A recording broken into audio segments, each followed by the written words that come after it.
Subscribe to our YouTube channel and press the bell icon to get the latest updates. जय हिंद साथियों, आप सभी का स्वागत है। और आज दिल्ली के मुख्यमंत्री ने एक प्रेस कॉन्फ्रेंस किया। बहुत हाहाकार मचा।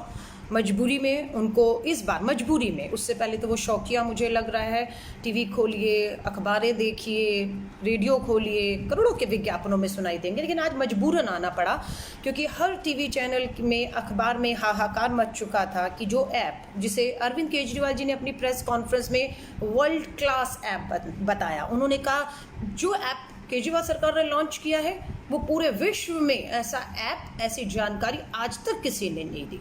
लेकिन लोगों ने पूछना शुरू किया कि हमें जानकारी ही नहीं चाहिए, हमें जानकारी के बाद इलाज भी चाहिए। जानकारी हमें मिल रही है आपके ऐप से, लेकिन उस जानकारी के अनुसार जब हम इलाज के लिए जा रहे हैं तो हमें अस्पतालों में ना बिस्तर मिल रहा है, ना हमारा कोरोना टेस्ट हो रहा है, और ना हमारा कोई इलाज हो रहा है। एक 75 साल के बुजुर्ग को तो अस्पताल में बेड देने से मना कर दिया जो ऐप में खाली दिख रहा था। वो कोर्ट गए, लेकिन कोर्ट अपना उस पर फैसला सुनाती, उस बुजुर्ग को बिस्तर बेड अस्पताल में देने की बात करती, उससे पहले उनकी मौत हो गई। केजरीवाल जी की प्रेस कॉन्फ्रेंस हुई, सुनिएगा ध्यान से। आपसे मैं चाहती हूँ, क्योंकि आपको एक काम पर लगाया हुआ है, आपको ये बताना है कि अरविंद केजरीवाल जो है वो दिल्ली की सीमाओं को बाहर से आने वाले पेशेंट्स के लिए मानवीय आधार पर उन्हें उसको सील करना चाहिए या नहीं करना चाहिए, ये आपसे पूछा है उन्होंने। ये आपके ऊपर छोड़ दिया कि दिल्ली के लोग बताएं कि दिल्ली की सीमाओं को सील कर दिया जाए या ना कर दिया जाए। जिनका एक भाई दिल्ली में है, दूसरा हरियाणा उत्तर प्रदेश में है, या माँ यहाँ है, पिता यहाँ है, बेटा कहीं और नौकरी कर रहा है, इलाज की ज़रूरत है, और इलाज केजरीवाल के अस्पताल, दिल्ली सरकार के अस्पतालों में नहीं, all India institute of medical science, Safdarjung, RML, Bharat सरकार के अस्पताल है, उससे आप अधिकार को छीन नहीं सकते हैं सीमाओं को सील करके। तो वो प्रश्न आपसे पूछा। लेकिन आज की प्रेस कॉन्फ्रेंस में अरविंद केजरीवाल जी ने जिन शब्दों का इस्तेमाल किया, उन्होंने कहा निजी अस्पताल बदमाशी कर रहे हैं। शब्द सुनिएगा, बदमाशी कर रहे हैं। फिर उन्होंने दूसरा आरोप लगाया, ये निजी अस्पताल जो हैं, बिस्तरों का जो है, अस्पताल के अंदर जो बिस्तर है उनकी कालाबाजारी कर रहे हैं, ये दूसरा आरोप लगाया। तीसरा आरोप दिल्ली के मुख्यमंत्री अरविंद केजरीवाल जी लगाते हैं कि ये निजी अस्पतालों को राजनीतिक दल और उनके नेताओं का संरक्षण प्राप्त है, इसलिए वो उन्हें बचाने की कोशिश कर रहे हैं। पर अरविंद केजरीवाल ये सब आरोप तो लगाते हैं, पर हिम्मत नहीं कर पाते उन निजी अस्पतालों के नाम बता पाए। क्यों नहीं बताया आपने नाम? प्रेस कॉन्फ्रेंस की थी, आपके पास सबूत थे कि वो कौन से निजी अस्पताल हैं, कौन से निजी अस्पताल पेशेंट को लेने से इनकार कर रहे हैं, या उनसे मोटा मोटा पैसा वसूला जा रहा है, या वो अपने अस्पताल के अंदर बिस्तरों की कालाबाजारी कर रहे हैं। अरविंद केजरीवाल जी मुख्यमंत्री हैं, जब ये प्रेस वार्ता में आकर ये आरोप लगाते हैं तो ये मानते हैं हम कि आपके पास सबूत होंगे, पुख्ता सबूत होंगे, तो आप नाम लेने से क्यों डरे? आपने उन निजी अस्पतालों का, या आप तय करिएगा कि उन्हें निजी अस्पतालों का नाम लेना चाहिए था या नहीं, जो अस्पतालों के अंदर बिस्तरों की कालाबाजारी कर रहे हैं। क्या उन अस्पतालों का, उन नेताओं का, उन राजनीतिक दलों का नाम नहीं लेना चाहिए था अरविंद केजरीवाल जी को, जो ये सब कर रहे हैं? लेना चाहिए था, लेकिन वो हिम्मत नहीं दिखा पाए। वो अपनी नाकामियों का ठीकरा दूसरों पर फोड़ कर हमेशा की तरह खुद को बचाने की कोशिश कर गए। मैं चुनौती देती हूँ, कांग्रेस की हूँ, दिल्ली के अंदर कांग्रेस के किसी नेता का अगर अस्पताल है, वो निजी अस्पताल कोरोना की महामारी में बिस्तरों की कालाबाजारी कर रहा है, मैं आपको चुनौती देती हूँ अरविंद केजरीवाल, आपने हिम्मत प्रेस कॉन्फ्रेंस में नहीं की, अब आपको चुनौती देती हूँ, आप उस कांग्रेस के नेता का अस्पताल नाम और कालाबाजारी कर रहा है, इसका खुलासा करिए। मैं चुनौती देती हूँ आपको। भाजपा वाले ये हिम्मत कर पाएंगे या नहीं कर पाएंगे उसका मुझे नहीं मालूम है, पर मैं ये हिम्मत कर रही हूँ, क्योंकि आरोप लगाकर भागने की पुरानी आदत है। बहुत नज़दीक से मैंने पार्टी और विधायक के तौर पर काम किया, इन्हें जानती हूँ, और इन्हें बोलती गई थी ये सब तमाशे खेल लंबे नहीं चलते हैं। और अभी तो ये यहाँ तक कि इनके अपने राज्यसभा सांसद, सुनिएगा, इनके अपने राज्यसभा सांसद का पंजाबी बाग में एक निजी अस्पताल है जिसमें कोरोना वायरस पीड़ित का इलाज किया गया और उसका खुलासा नहीं किया, उसकी मौत हो गई। और जब खुलासा हुआ तो इन्हीं के राज्यसभा सांसद के ऊपर, इसके अस्पताल जो पंजाबी बाग में, इस पर FIR हुई है। अरविंद केजरीवाल, ये निजी अस्पताल है, ये नेता आपका राज्यसभा सांसद है, उन्हें बचाने का काम कौन कर रहा है? आप कर रहे हैं। आपको पता है कि अगर उन निजी अस्पतालों का नाम आज अगर आप ले लेते तो आपके नेताओं पर, आपकी पार्टी पर भी आ जाती, इसलिए डर के आपने नाम नहीं लिया। मैं फिर भी आपको चुनौती देकर जा रही हूं कि आप नाम लीजिए। इवन लोगों के ऊपर डाल दिया। सुनिएगा ध्यान से आप लोग, या तो केजरीवाल बेवकूफ़ है या आपको और हमें दिल्ली वालों को वो बेवकूफ़ समझते हैं।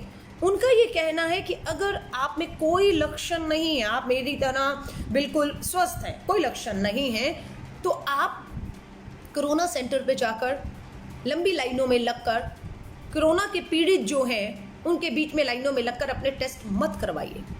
आप खुद बेवकूफ़ हैं या हमें बेवकूफ़ समझ रहे? जो आदमी बिल्कुल स्वस्थ है, जिसे कोई लक्षण ही नहीं है, वो बेवकूफ़ आदमी है जो घर से निकलने से भी लोग डर रहे हैं, घर से निकलने से डर रहे हैं। वो आदमी अच्छा भला घर से निकल कर जाएगा, आपके कोरोना सेंटर की लाइन में, भीड़ में, लाइन में लग जाएगा जहाँ पर कोरोना वायरस के लक्षण के लोग हैं, और अपना शौकिया वो टेस्ट करवाएगा। ये इन्हें बेवकूफ़ों को ऐसा लगता है, और वो अपील कर रहे हैं कि अगर आप में कोई लक्षण नहीं है, आप कोरोना सेंटर जा रहे हैं, आप टेस्ट करा रहे हैं, तो टेस्ट किट कम पड़ सकती है। जिसका टेस्ट होना है उसका नहीं होगा, आपका हो जाएगा। तो जो टेस्ट करने वाले डॉक्टर है, क्या वो बेवकूफ़ हैं? क्या उन्हें आप मूर्ख समझते हैं कि उसे टेस्ट किसका करना है?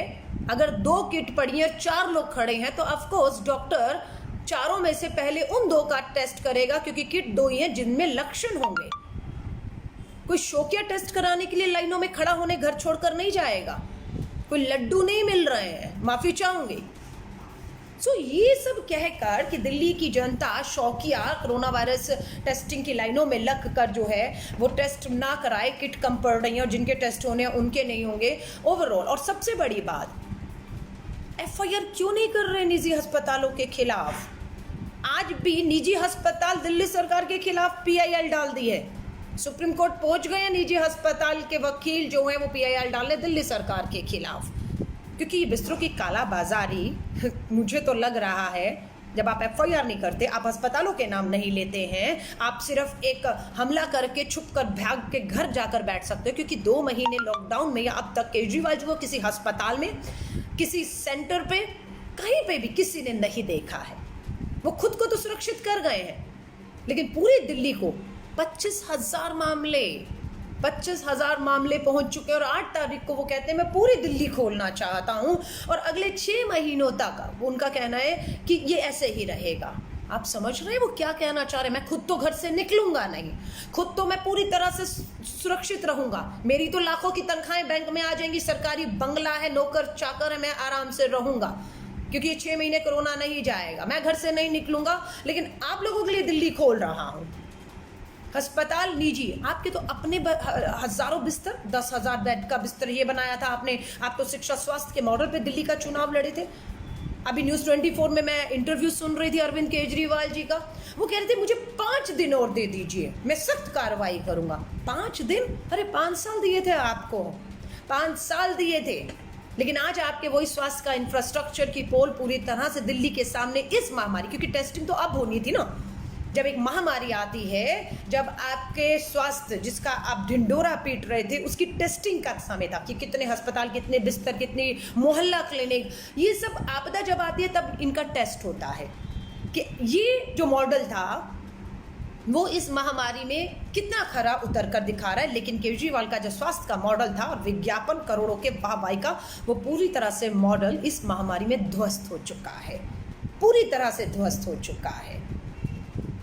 अभी अस्पताल वाले, मुझे किसी ने बताया अभी लाजपत नगर मैक्स अस्पताल में, उन्होंने कहा आप अपना मोबाइल दिखाइए, और मोबाइल पे अगर आपका आरोग्य सेतु ऐप नहीं है तो आपको नहीं लिया जाएगा।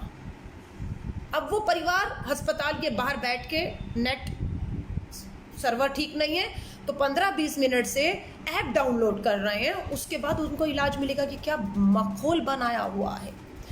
लोग अस्पताल में कह रहे हैं आप कोविड अस्पताल में आए हैं, आपको एडमिट तब करेंगे जब आपका कोरोना वायरस टेस्ट हुआ होगा और उसकी रिपोर्ट लेकर आइए। अरे कौन करेगा कोरोना वायरस का टेस्ट? ये हो हंगामा हुआ तो अरविंद केजरीवाल जी को समझ आया, और आज की प्रेस कॉन्फ्रेंस में उन्होंने इस बात को स्वीकार, अगर हम चुप रहते, जिन्हें कह रहे थे कि आप राजनीति कर रहे हैं, हम जनता की पीड़ा और दर्द सच्चाई को रख रहे थे, जिनको राजनीति लग रही थी वो लगे, हमें उसकी चिंता नहीं है। क्योंकि अस्पतालों में कहा जा रहा था कि आपको कोरोना वायरस का टेस्ट करा कर आना है और टेस्ट की रिपोर्ट के आधार पर आपको जो है हम एडमिट करेंगे, नहीं करेंगे, ट्रीटमेंट देंगे, नहीं देंगे, ये तय होगा। लेकिन टेस्ट कहाँ करेंगे? टेस्ट तो आप ही को करना है। आपके पास अगर कोई पेशेंट सिम्टम्स, लक्षण लेकर आ रहा है, उसका टेस्ट करिए। उसके टेस्ट में पॉजिटिव है तो तुरंत उसको एडमिट करिए। अगर नहीं आता तो उसे बताइए कि आपके पास आपका नेगेटिव सिम्टम्स हैं या नहीं करना है। लेकिन अरविंद केजरीवाल पूरी तरह से, मैं बता रही हूँ, पूरी तरह से फेल हो चुके हैं। मैं दिल्ली के लोगों को दोबारा कह रही हूँ, घरों में रहिए, घरों में रहिए। क्योंकि केजरीवाल अगर घर से नहीं निकल रहे तो 8 जून के बाद पूरी दिल्ली खोलकर आपको घरों से निकालना चाहते हैं। मैं देख रही हूँ बहुत लोग जो हैं वो काम पर निकले हुए हैं। आप समझ रहे हैं? अगर उन्हें कोरोना वायरस का डर होता तो वो घर से ना निकलते। उन्हें बेरोजगारी, भूखमरी, किसी को मकान का किराया देना है, किसी के घर में राशन नहीं है, कोरोना वायरस का डर उन्हें घर में नहीं बिठा पा रहा। उन्हें भूखे रहने का, बच्चों के भूखे रहने का उसका डर है, इसलिए वो घर से बाहर निकल कर काम और मजदूरी के लिए निकल रहे हैं। और अरविंद केजरीवाल को लगता है कि वो सिर्फ अपना कोरोना टेस्ट के सेंटर में जाकर जो है शौकिया लाइनों में लगकर टेस्ट करा रहे हैं। मैं आप सभी से कहूँगी, फेल हो चुके हैं दिल्ली की सरकार और अरविंद केजरीवाल। उम्मीद तो की जा रही थी इस महामारी में भारत की राजधानी दिल्ली एक उदाहरण बनेगी, पूरे देश ही नहीं विश्व के सामने भारत की राजधानी, क्योंकि 2-2 सरकारें इसे चलाती हैं, 2-2 सरकारें इसे चलाती हैं। एक सरकार दिल्ली की कमाई में लग चुकी है, क्योंकि करोड़ों रुपए विज्ञापन पे खर्च कर दिया, इसलिए शराब की दुकानें खोली, पेट्रोल डीजल पे दाम बढ़ा दिए हैं, और अभी जो योजनाएं मुफ्त हैं, बिजली पानी, वो भी खत्म धीरे धीरे कर रही हैं। लोगों ने बिजली के बिल दिखाने शुरू कर दिए हैं। और वहीं पर जो केंद्र की सरकार है वो बिहार के चुनावों में अपने आप को उसने अभी झोंक दिया है कि अब बस, क्योंकि इन्हें तो निकलना नहीं, इन्हें तो भीड़ में प्रधानमंत्री जो मुख्यमंत्री को घुस के लोगों के बीच में जाना नहीं है, इन्हें तो रोजी रोटी की चिंता है नहीं, इनके तो घर परिवार को कोई चिंता नहीं है। तो इसीलिए आपसे कहूँगी, आज अरविंद केजरीवाल जी की पूरी प्रेस कॉन्फ्रेंस मैं साफ कह रही हूँ, मांग करिए, बार बार मांग करिए कि अरविंद केजरीवाल जी, जिन निजी अस्पतालों पर आप आरोप लगा रहे हैं, दिल्ली उन निजी अस्पतालों के नाम जानना चाहती है। दिल्ली जानना चाहती है कि वो निजी अस्पताल किस राजनीतिक दल के, किस नेता के हैं। दिल्ली जानना चाहती है कि कौन सा अस्पताल बिस्तरों की कालाबाजारी कर रहा है, कौन से अस्पताल गरीब लोगों से जो है वो लाखों रुपए मांग रहा है, और कौन सा अस्पताल जो है वो कहता है कोविड टेस्ट करवा कर पहले आइए तब इलाज मिलेगा, या कौन सा अस्पताल कहता है कि आप जो है वो ऐप डाउनलोड करके आइए तब आपको इलाज देंगे। ये सारी सच्चाइयाँ बहुत से टीवी के लोगों ने स्टिंग किए, फ़ोन किए, कहीं एम्बुलेंस के 7,000 मांगे जा रहे हैं, कहीं इलाज के 5 लाख मांगे जा रहे हैं, कई लोगों ने रास्तों में दम तोड़ दिया। और अब तो अभी तस्वीरें आई हैं निगम बोध घाट की, डेड बॉडीज़ पड़ी हुई हैं, अंदर जलाने की जगह नहीं है, डेड बॉडीज़ को हाथ लगाते हुए लोग डर रहे हैं। एक डेड बॉडी को उठाने के लिए परिवार का 1 या 2 आदमी है, 4 भी कंधा देने वाले आज आगे नहीं आ रहे हैं। सरकार क्या कर रही है? ये कहते हैं हम निजी अस्पतालों में अगर आपके बिस्तर खाली है जो ऐप में दिख रहा है और आपको नहीं देते, तो अब हम वहाँ पर अपने जो है अधिकारियों को बिठाएंगे। ऐप लॉन्च करने से पहले क्या आपको ये काम नहीं कर देना चाहिए था? जब आपने निजी अस्पतालों को कहा था कि 20% तक आप बिस्तर रिजर्व रखेंगे, उसी समय आपको वहाँ अपने अधिकारी को बिठा नहीं देना चाहिए था, ताकि लोग बारी बारी धक्के ना खाते। इवन यही नहीं, सफदरजंग हॉस्पिटल, RML हॉस्पिटल केंद्र सरकार के, और LNJP अस्पताल दिल्ली सरकार का, वहाँ पर भी अगर बिस्तर खाली दिख रहे हैं तो लोगों को वापस भेजा जा रहा है। और ये कहा जा रहा है कि अरे आपके तो लक्षण थोड़े कम है, घर चले जाइए, लक्षण बढ़ जाएंगे आपके। आप समझ रहे, कोरोना वायरस के लक्षण बढ़ जाएंगे तब आ जाइएगा।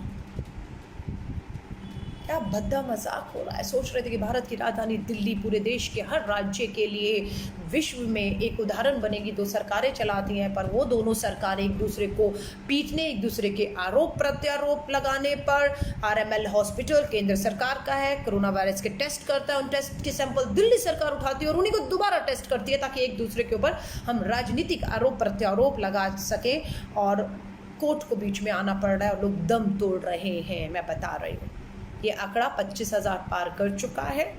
अगर केजरीवाल खुद दिल्ली के मुख्यमंत्री कहते हैं कि अगले 6 महीने तक ये कहीं नहीं जाने वाला है, तो ये बीमारी फैलेगी और लाखों में पहुंचेगी। जो 25,000 आंकड़ा है वो लाखों में पहुंचेगा और अस्पताल बिल्कुल तैयार नहीं है। इनका स्वास्थ्य मॉडल मुंह के बाहर आकर गिरा है। इसलिए अब सारी की सारी जिम्मेदारी जो है वो आपके अपने ऊपर है कि आप अपने आप को इस महामारी से किस तरीके से जो है वो बचा सकते हैं, ये आपको देखना है।